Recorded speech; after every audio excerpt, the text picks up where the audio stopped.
Welcome back to Tears for Fears. I'm your host, Megan Schaup. You can follow me on Twitter at Megs08DFS, and we are doing another very special edition to talk about short slate tiers. Obviously, we have the Thanksgiving tier slate this week, but this is a great show that you can watch anytime to learn about short slate tiers for, you've got the 4 p.m. slate every week, you've got this primetime slate every week, and then, come this winter, you'll have playoff slates. So short slate tiers are super fun, and I'm bringing in a guy who knows way more than I do and can speak to it.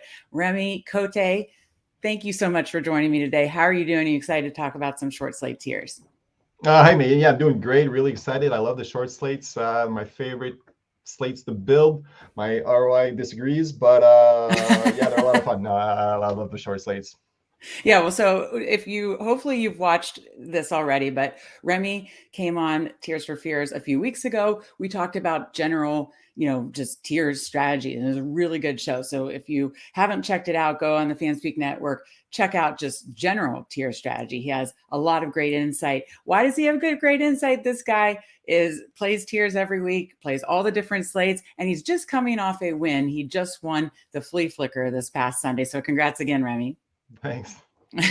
So basically I'm trying to say I got a winner on here. You got to listen to this guy. He knows what he's talking about. And again, check out the full tier strategy. But today he also plays all the short slate strategies. So he really knows what he's talking about short slate tiers. And I'm looking forward to just diving in and just talking about different strategies to consider. I'm going to be considering this week in Thanksgiving, on Thanksgiving, but I also am going to be considering it as I play short slate tiers because it's something I'm looking to, improve my game on basically. And be sure to follow Remy at Remy Cote on Twitter.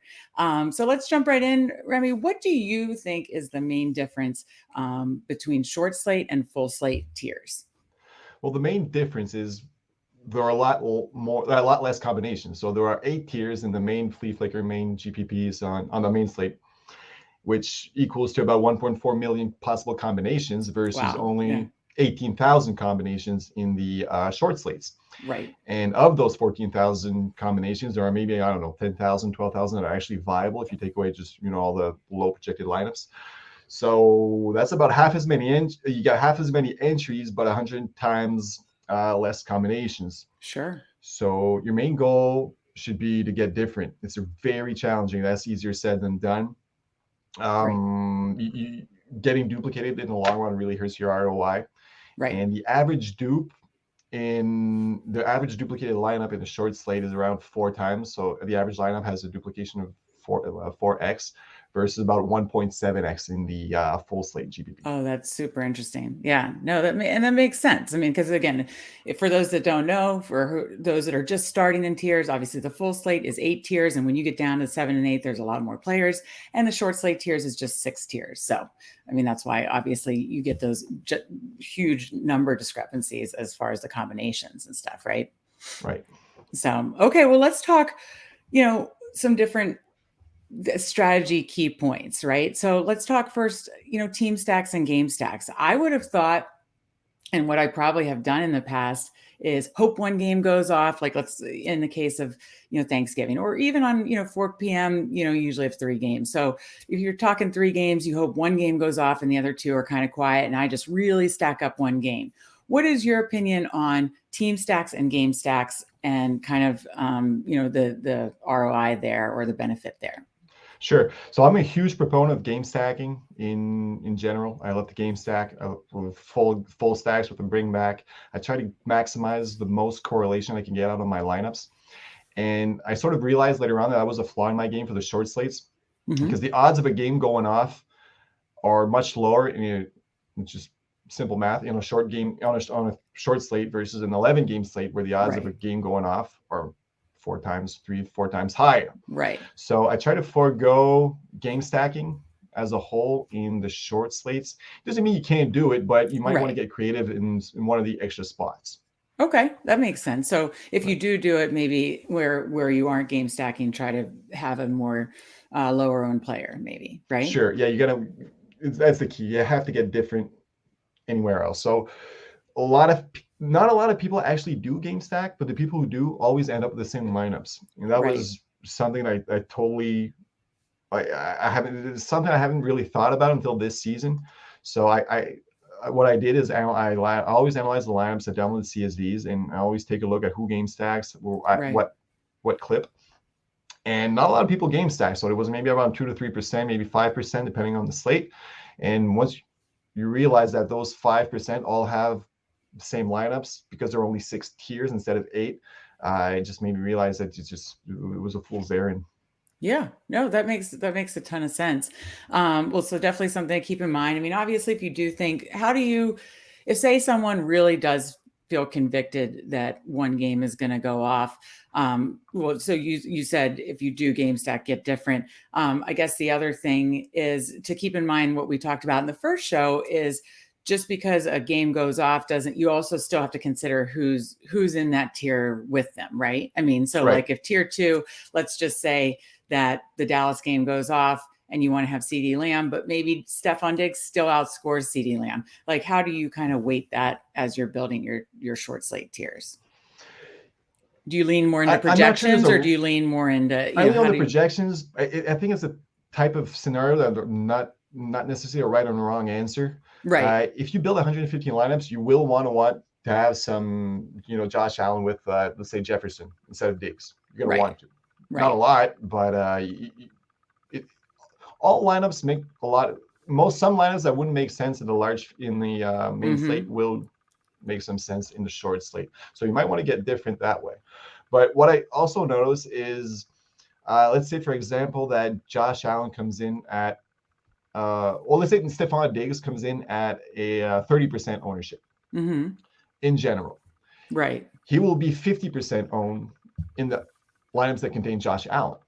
right. So you get a little, you get a bump of ownership when the receiver is stacked with his quarterback, but not enough. I think it should be actually more. So it is still viable to put to play your to stack a popular receiver with a popular quarterback, but keep in mind that have to get different elsewhere. Right. Okay, that makes that, you've described it perfectly. So now I want to talk about in short slate tiers 5 and 6.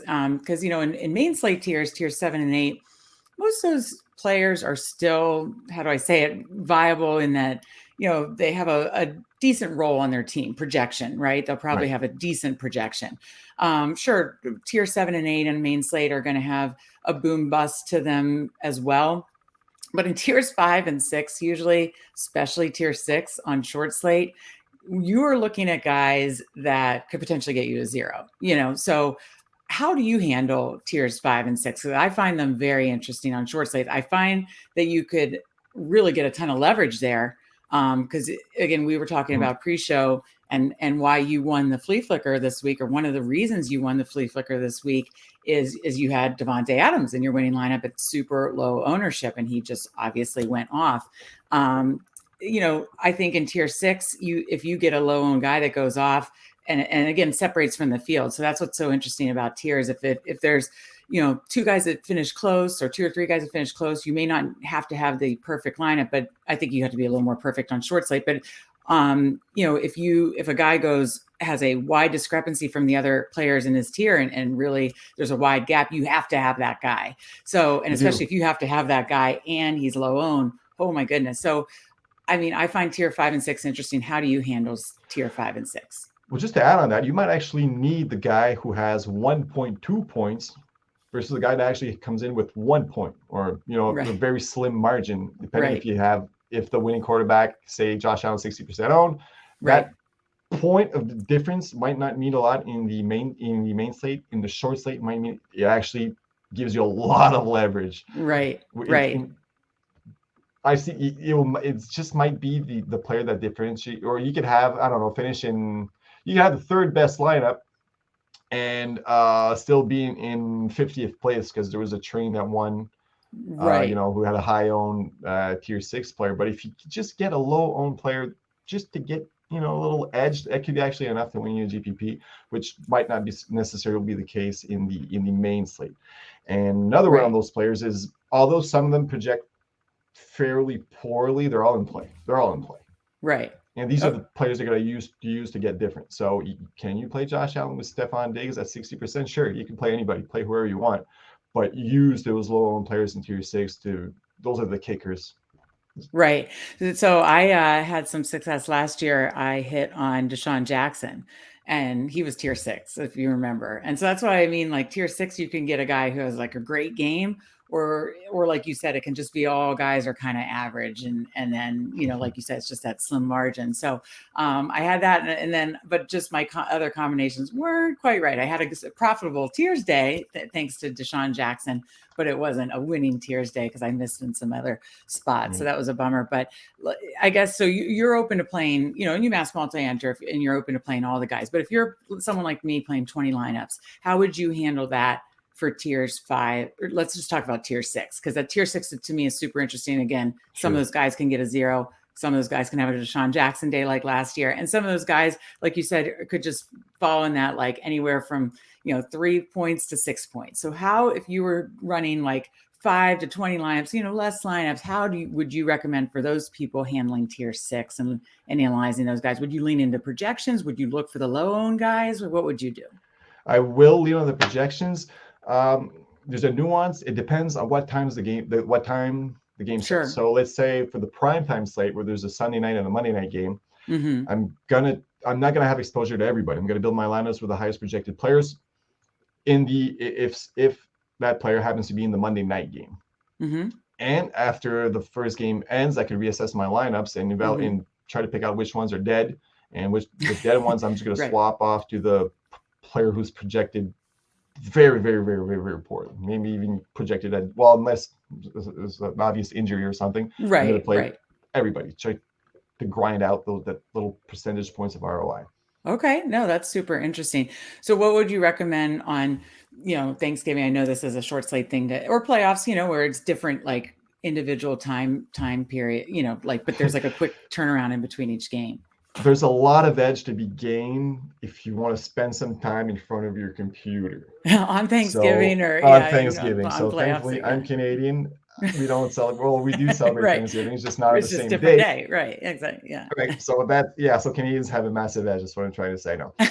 So you at least want to be near your computer at the start or near between the games. Sure. And try to late swap as much as possible.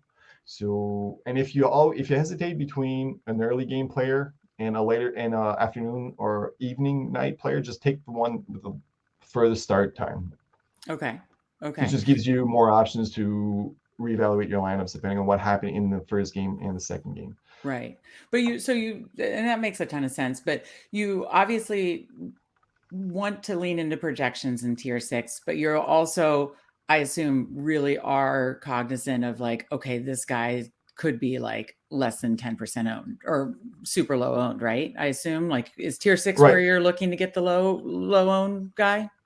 Definitely, unless you have Patrick Mahomes and Josh Allen in tier 1, and let's say low owned Lamar Jackson in tier 1. If you play Lamar Jackson, well, you don't necessarily need the low owned tier 6 player. That scenario, I'd lean towards projections to match that player with Lamar Jackson. But that makes sense. If you have, Mahomes, Josh Allen, garner all the ownership, that's where you want to pick the players. Right. Okay. So I was going to say, in general, do you have a sweet spot in short slate tiers? Like, oh, this is the tier where I feel like I get the most ownership leverage. Is there like one tier where you feel is more ownership leverage than another, or not really? It's week to week and probably slate to slate. Again, there are no right or wrong answers to that question because it all depends on the slate. They're slate specific. Slate specific. Sure. Okay. That makes sense. Ownership. The more you play, you always get a sense of the ownership. Something I really improved upon is trying to gauge the ownership on the players. You sort of get a sixth sense the more you play, and always make it a habit. Always check the CSV, even if you lost money.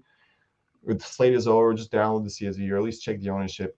Yeah. And just make it, put it in a habit of doing it every single time, and that's the best way to get a sixth sense about the ownership. Okay. Is there any other ownership thoughts or kind of just general nuanced strategies that you can think of before we head out of here for the people as they're building their short slate tiers lineups? Well, get different. That's the main thing to remember. And second of all, you don't need to stack. You really don't. Last year was a single entry winner. who finished solo first for Solo $20,000. first. That's Solo amazing. first. And there were 20 people who finished in second with a game Oh. with a sack, including myself for Slate 9. So I actually lost money on the slate, although I had the second best lineup. Wow. Yeah. So yeah, That's wild. that's wild. And that player played well. He played Dak Prescott without any receivers. Okay. And I think he had Stephon Diggs and Knox without, obviously, Without Allen. Josh Allen. Wow. And so, Okay. yeah. So you just get different. Yeah. Different. You have to leave some points on the table. Don't be afraid. Leave some projected points on the table. Right. Do something crazy and hope it sticks. Right. Right. Okay. All right. Well, I think we've covered a lot of the just general short slate strategies very, very well. So thank you so much for joining us, Remy. Again, be sure to follow Remy at Remy Cote on Twitter. And you're probably going to see him at the top of tiers leaderboards. Be sure to check out the full DraftKings strategy. And I hope you can use this as like a kind of refresher course anytime you want to play short slates, whether it's prime time or playoffs or whatever. And if you're watching this week on Thanksgiving, good luck in your Thanksgiving tiers. So again, thank you so much for joining us. Have a great Thanksgiving and good luck on your Thanksgiving tiers. We'll see you next time.